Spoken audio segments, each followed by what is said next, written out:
प्रदेश के हर छोटे बड़े मुद्दों को देंगे प्राथमिकता। गरीब, पीड़ित, वंचित, शोषितों की उठाएंगे आवाज। गांव हो या शहर, हर खबर पर होगी हमारी नजर। आप देख रहे हैं न्यूज राजस्थान 24, हमेशा आपके हित में। सर, मैं कोई उनका अभी तक विकास कोई देखा नहीं है। मैं गाँव में जाती हूँ तो लोग बोलते हैं विधायक साहब चुनाव लड़ने के लिए आते हैं, वोट देने के लिए, उसके बाद हमारे को नजर ही नहीं आती। नमस्कार, मैं हूं ओम प्रकाश चौधरी और आप देख रहे हैं न्यूज राजस्थान 24। हमारा एक खास कार्यक्रम चल रहा है, एक खास मुलाकात। इस खास मुलाकात के अंदर आज जो शख्सियत हैं, झाड़ोल की प्रथम नागरिक हैं और झाड़ोल के वर्तमान प्रधान भी हैं। इनसे हम रूबरू होंगे और इस कार्यक्रम के जो है आने वाला विधानसभा चुनाव 2023 उसको लेकर कुछ इनसे भी हम बात करेंगे। सबसे पहले राधा जी, आपका इस कार्यक्रम के अंदर बहुत बहुत स्वागत। राजस्थान न्यूज 24 का स्वागत करते हैं। मैडम, कार्यक्रम की शुरुआत जो करेंगे उससे पहले हम चाहेंगे कि सबसे पहले आप अपना एक संक्षिप्त में एक अपना परिचय दें। मेरा नाम राधा देवी परमार, मैं रहने वाली हूँ। मेरा पियर तो दमाना तालाब है, ससुराल हमारे ग्राम पंचायत मगवास में टिकरिया गाँव की हूँ। मैंने चुनाव भी लड़ा 2010 में सरपंच का। फिर उस टाइम पुरुष सीट थी, पर मैंने महिला किसी भी सीट पे लड़ सकती है पुरुष के सामने भी, तो मैं अच्छे वोटों से जीत हासिल की 2010 में। फिर 2010 से 15 तक मैंने अच्छा काम किया, लोगों के साथ उठती बैठती, उनके हर सुख दुख में, हर प्रोग्राम में जाती थी। फिर लोगों ने मुझ पे भरोसा करके 2015 में वापस पुरुष की सीट थी, तो पुरुष की सीट पे मैं वापस सरपंच चुनाव लड़ी, तो उस टाइम भी मैं अच्छे वोटों से जीत हासिल की। फिर 2020 तक रही, 20 में वापस चुनाव हुए सरपंच के, उसमें मैं कुछ वोटों से हार गई थी। फिर एक साल बाद पंचायत समिति सदस्य के चुनाव आए थे वापस, फिर मैंने चुनाव लड़े। फिर मेरे चुनाव लड़ने का मूड नहीं था, क्योंकि मेरे साथ साथ में पढ़ाई भी चालू थी। तो फिर दोनों पार्टियों ने फॉर्म भर दिए थे। फिर लोग आए कि मैडम आपने वापस चुनाव लड़ो सदस्य का, हम सब आपके साथ हैं, जो पहले हमसे गलती हो गई वो अब नहीं होगी। फिर मैंने वापस निर्दलीय चुनाव लड़ा। फिर मैं दोनों पार्टियों को छोड़ के 600 वोटों से जीत हासिल की मैंने। फिर मैडम, इस बीच बात करें अपन की प्रधान जो आप बने, उस बीच का क्या दौर रहा, कैसे रणनीति रही उस समय, कैसे आया आप तो बताया अभी कि आप निर्दलीय चुनाव लड़ते। सरपंच में वैसे कोई पार्टी नहीं होती है, ना सिंबल होता है, वो सब आम लोगों के साथ रह के हम चुनाव लड़ते हैं। फिर उस टाइम हमने ऐसा कुछ सोचा नहीं, निर्दलीय वैसे फॉर्म भर दिया था, फिर जीत भी हासिल कर दी। फिर प्रधान उनके थोड़े सीटों का उसमें रहा होगा।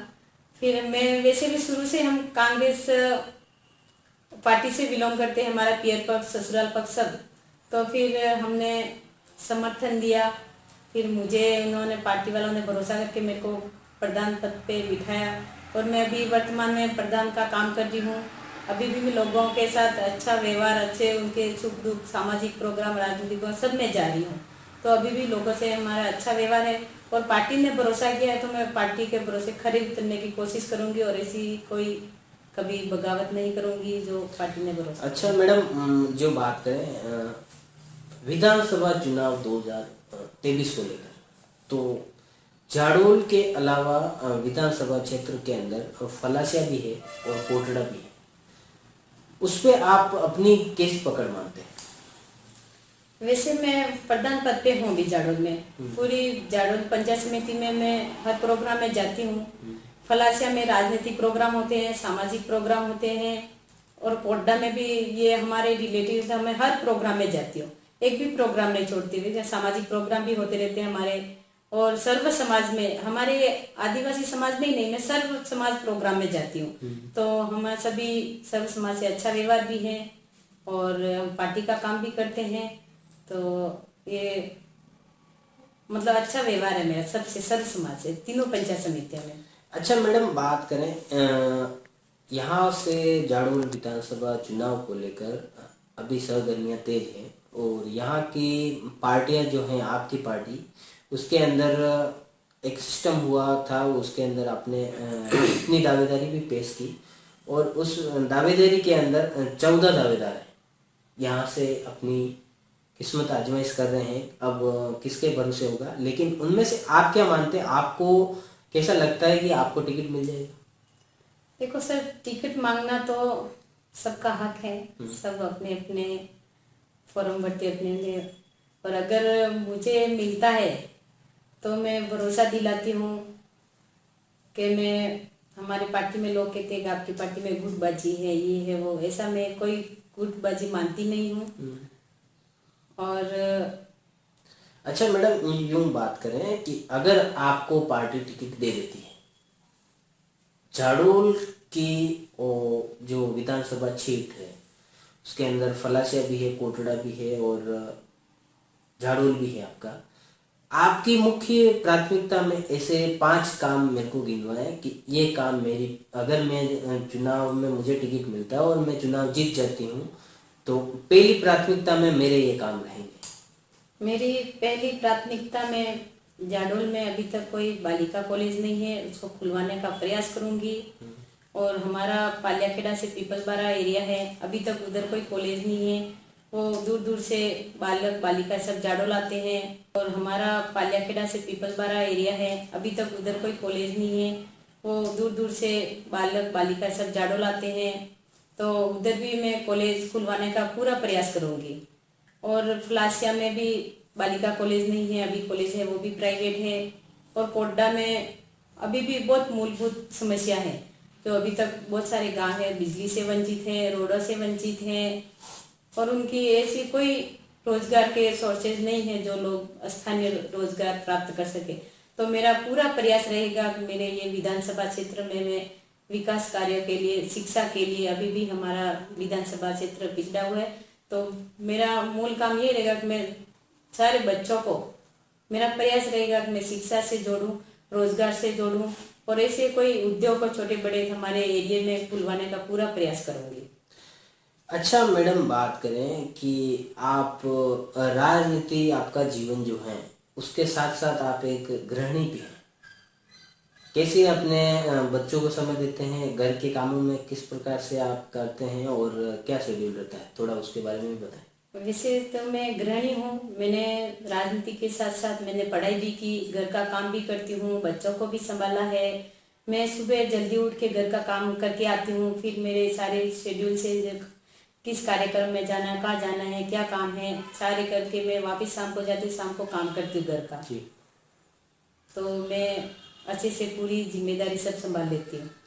अच्छा मैडम, अगर जो बात करें झाड़ोल के अंदर, झाड़ोल में भी पार्टी की जो आपके कांग्रेस की गुटबाजी है वो काफ़ी ज़्यादा है, उसमें अगर आपको टिकट मिलता है तो आप इन लोगों को कैसे एक जम पर लाएंगे, कैसे साधेंगे? सर, मैं ऐसी कोई गुटबाजी मानती नहीं हूँ। अगर मेरे को टिकट मिलता है तो अगर गुटबाजी हो भी सकती है, मेरी तो कोई गुटबाजी नहीं है, अगर किसी के हो तो मैं एक जाजम पे बिठा सकती हूँ। अच्छा, क्या लगता है आपको झाड़ोल के कांग्रेस के सारे नेता आपके साथ आ जाएंगे? मेरा पूर्ण विश्वास है कि सारे मेरे व्यवहार से ला सकती हूँ, और ये आपको भरोसा दिलाते हुए मैं सारे गुटों को एक कर सकती हूँ। अच्छा मैडम, बात करें झाड़ोल विधानसभा चुनाव को लेकर, जो हर बार जो मुकाबला होता है, 2 पार्टी यहाँ मैदान में होती है, कांग्रेस और बीजेपी। और इस बार 2023 का जो चुनाव है अति रोचक होने वाला है, और इस चुनाव के अंदर त्रिकोणीय या चतुर्कोणीय मुकाबला भी पार्टी को देखने को मिल सकता है। इस चुनाव के बीच में बाप और बीटीपी जैसी पार्टी भी इस बार मैदान में आ सकती है, उससे आपको क्या लगता है कितना आपको नुकसान होने वाला है? इसमें सर मैं कोई नुकसान नहीं मानती हूँ, क्योंकि वो भी आदिवासी परिवार से है, मैं भी कांग्रेस जो चुनाव लड़ता वो भी आदिवासी परिवार से है, जो बीजेपी से लड़ता वो भी आदिवासी परिवार से, इतना मैं कोई नुकसान नहीं मानती हूँ। अच्छा, अगर मैडम जो बात करें, कांग्रेस की एक परिपाटी चलती है कि जब कांग्रेस की राजस्थान के अंदर सरकार होती है तब आपके झाड़ोल में विधायक बीजेपी का होता है, और यहाँ जब विधायक कांग्रेस का होता है तब राजस्थान में सरकार बीजेपी की होती है। और अभी अगर वर्तमान की बात करें तो भारतीय जनता पार्टी से अभी वर्तमान विधायक जाडोल से बाबूलाल जी खरेड़ी हैं। उनके कार्यकाल को आप किस दायरे से देखते हैं? क्या लगता है आपने उनने कितने विकास करवाए? सर मैं कोई उनका अभी तक विकास कोई देखा नहीं है। मैं गाँव में जाती हूँ तो लोग बोलते हैं विधायक साहब चुनाव लड़ने के लिए आते हैं, वोट लेने के लिए, उसके बाद हमारे को नजर ही नहीं आते हैं। जो जितनी योजनाएं चल रही हैं, जितने भी काम हो रहे हैं हमारे गहलोत सरकार के हैं। तो हमारे गहलोत सरकार ने बहुत सारी योजनाएं लागू की है। ये योजना सारी राजस्थान सरकार की है। तो बीजेपी ने काम क्या करवाया? बीजेपी सरकार की ना तो योजना है, खैर चला ठीक है केंद्र सरकार ने है, बीजेपी हमारे कांग्रेस सरकार की योजना है जो राजस्थान में। तो बाबूलाल जी विधायक महोदय ने क्या विकास कार्यक्रम मैंने तो कहीं देखे नहीं है। और ये है, लोग बोलते हैं कि हमारे कोड्डा स्थानीय है उनके, तो भी लोग बोलते हैं कि हमारे विधायक महोदय स्थानीय यहाँ के, तो भी न तो हमारे कई प्रोग्राम में आते हैं, न हमारे से वापस वोट लेने के बाद हमारे को मिलना है, न हमारा कोई विकास कार्य में ध्यान दे हैं। तो अभी भी हम पहले थे वही हैं। तो बीजेपी के विधायक महोदय हैं, उन्होंने हमारा कोई काम नहीं करवाया है। ये लोगों के मुंह से सुनती हूँ मैं। तो मैं हर गांव जाती हूँ, हर प्रोग्राम में जाती हूँ, तो लोग कहते हैं, मैं ये नहीं कहती, वो लोग आगे से कहते हैं कि हमारे विधायक महोदय को हम जानते भी नहीं हैं। अच्छा मैडम, बात करें राजस्थान में गहलोत सरकार अभी है और गहलोत सरकार यूं दावा कर रही है कि इस बार सरकार फिर से रिपीट होगी। और उनका जो दावा है वो बताते हैं कि हमारी जो जन कल्याणकारी योजनाएं जो चालू की है हमने, वो गांव-गांव, डानी-डानी तक और हर लाभार्थी तक पहुंच रही है। आप झाड़ोल की बात करें तो झाड़ोल में इन योजनाओं का कितना प्रभाव पड़ने वाला है और किस प्रकार आप देखते हैं गहलोत सरकार की योजनाओं को? हमारे माननीय मुख्यमंत्री महोदय ने जो योजना चलाई है वो इतनी कल्याणकारी अच्छी योजना है कि हर गांव, हर घर में ये योजना का लाभ मिला है। जैसे हमारे अभी महंगाई राहत कैंप चले थे, लोगों को इतना फायदा मिला, सब लोगों ने अपना रजिस्ट्रेशन करवाए कैंपों में जाके, अभी मोबाइल वितरण किए हैं। तो हमारे ये जैसे चिरंजीवी योजना है जो सबसे बड़ी योजना है, जो कहीं भारत में कहीं नहीं है ऐसी योजना है, किसी राज्य में भी नहीं है। से खुदा खास्ता हमारे आदिवासी परिवार से कोई बीमार हो जाता है तो इतना बड़ा कोई इलाज करवा नहीं सकता है, तो ऐसे ही लोग बीमारी से ग्रस्त होके उनकी मतलब जिंदगी से हाथ धोना पड़ता है। तो सरकार ने इतनी बड़ी ये अमाउंट का जो योजना चलाई है, उसमें चिरंजीवी योजना में 25 लाख तक का फ्री इलाज होता है। खुदा खास कहीं ऐसी दुर्घटना हो गई तो साथ में 10 लाख का बीमा भी सरकार ने दिया है। और पहले से हमारे खाद्य सुरक्षा नाम, उनको तो गेहूं मिल ही रहे, साथ साथ में अन्न फूड किट योजना, मतलब ये सारे किट दिए जा रहे हैं। कामधेनु योजना है जो एक पशु पे 40,000 का बीमा है। और गरीब परिवार को जो बिजली बिल नहीं भर सकता उनको 100 यूनिट फ्री किया है, किसानों को 2000 यूनिट फ्री है। और गैस सिलेंडर जो केंद्र सरकार ने उज्ज्वला योजना करके उनको एक बार टंकी तो दे दी, फिर इतनी महंगी कर दी, वो लोग भरवाए कैसे? तो हमारे गहलोत सरकार ने उनको 500 रुपए में गैस सिलेंडर देंगे और 700 रुपये सब्सिडी देंगे वापस। और साथ में ही हमारे बीजेपी विधायक है, उन्होंने तो ऐसा कुछ किया नहीं, सरकार ने भी नहीं किया है। हमारे गहलोत सरकार ने हर ग्राम पंचायत उप स्वास्थ्य केंद्र खोल दिए जहाँ बाकी थे नई पंचायतों में, पटवार मंडल खोल दिए, जहाँ CHC थी वहाँ पे PHC थी वहाँ पे CHC खोल दी, मादली में, पांडवा में PHC से CHC कर दी। हमारे ओगना को कब से लोग मांग कर रहे थे, हमारे गहलोत सरकार ने उसको उप तहसील घोषित कर दी। फलासिया उप तहसील थी, उनको तहसील बना दिया। बागपुरा हमारा बहुत लंबा एरिया जो चौकी थी कब से मांगती थी, उसको थाना बना दिया। और खेड़ा में चौकी खोल दी। डिम्बी में उप स्वास्थ्य केंद्र को BHC बना दिया। हमारे गोराना देवास वाला डबल ट्रैक बना दिया। पालियाखेड़ा से पीपलवाड़ा तक ये रोड हो गया। हमारे उंडावेला से फलासिया ये भी काम चल रहा है। हमारे गहलोत सरकार ने इतना कुछ दिया है कि लोग उस सरकार को भूल ही नहीं पाएंगे।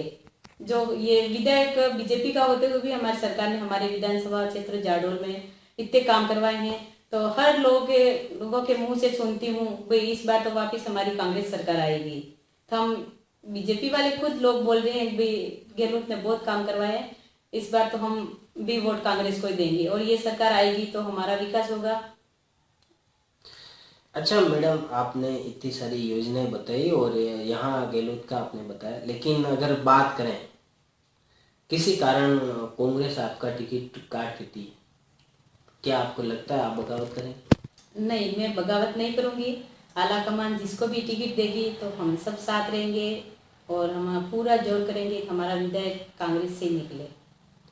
अच्छा मैडम, आखिरी में एक बात करते हैं आपसे कि यहाँ जाडोल विधानसभा की जनताएं आपको देखेगी, यहाँ से आपको राजस्थान के हर लोग आपको देखेंगे। यहाँ की जनता को अगर एक मैसेज देना चाहें तो आप क्या कहना चाहेंगी?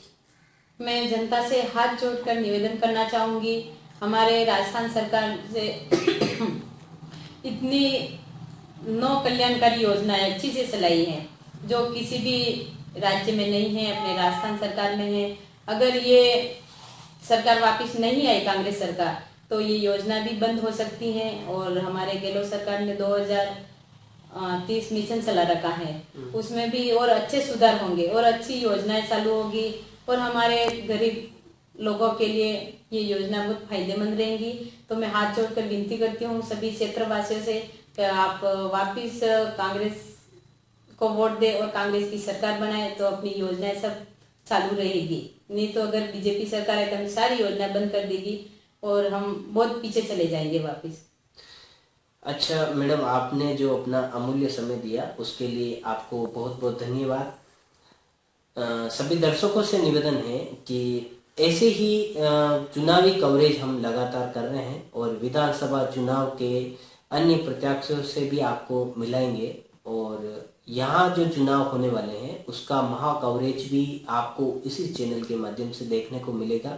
तो ज़्यादा से ज़्यादा इस चैनल पर जुड़े रहें। धन्यवाद। राम राम साहब।